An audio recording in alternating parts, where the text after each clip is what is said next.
Ngā kōrero pātai I runga te tēpu. This is an exercise for everyone in the whānau to do together when they are sitting at the dinner table at home.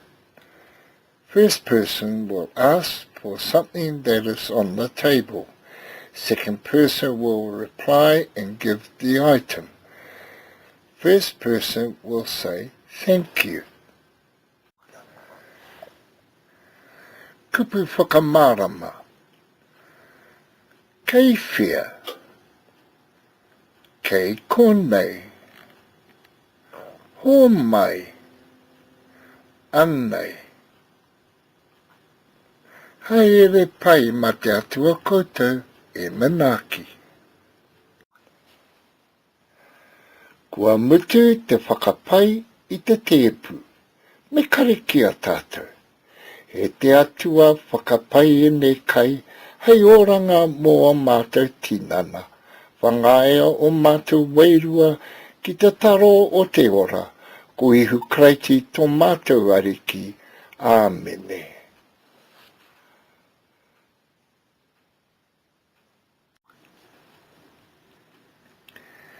Ngā kōrero pātai I runga te tēpu.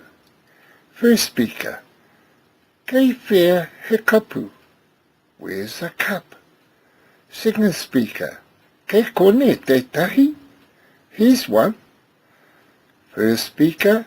Homai kwa. Give it to me, please. Second speaker. Anei te kapu. Here's the cup. First speaker. Tēnā koe. Thank you. First speaker. Kei whea te pata. Second speaker. Kei konei te pata. First speaker. Homai kwa. Second speaker. Anei te pata. First speaker. Tēnā koe.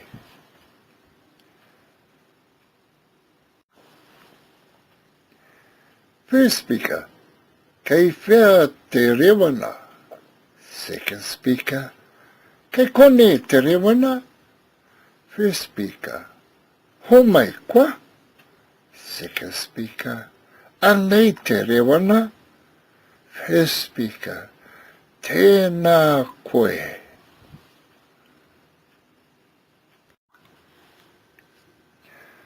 First speaker. Kei whea he inu wai.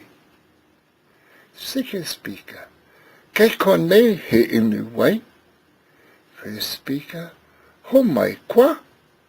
Second speaker. Anei tō inu wai. First speaker. Tēnā koe e hoa. First speaker. Kei whianga hei hei kota. Second speaker. Kei kone ngā hei hei kota. First speaker. Homai kwa. Second speaker. Anei ngā hei hei kota māu. First speaker. Tēnā koe e te tuahine.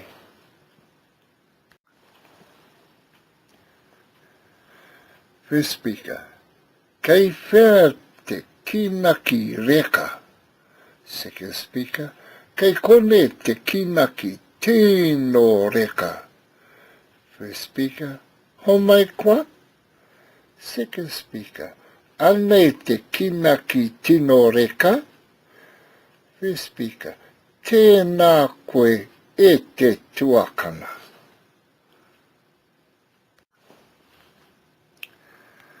First speaker. Kei whea te purini. Second speaker. Kei konei te purini. First speaker. Homai kwa. Second speaker. Anei tō purini. First speaker. Tēnā koe. First speaker. Kua ki tōku puku. Second speaker. Kua pau te hau. First speaker. E hea moiana a hau. Second speaker. Me haere tāua ki te whakatā. The speaker, tēnā koe māma mō te kai.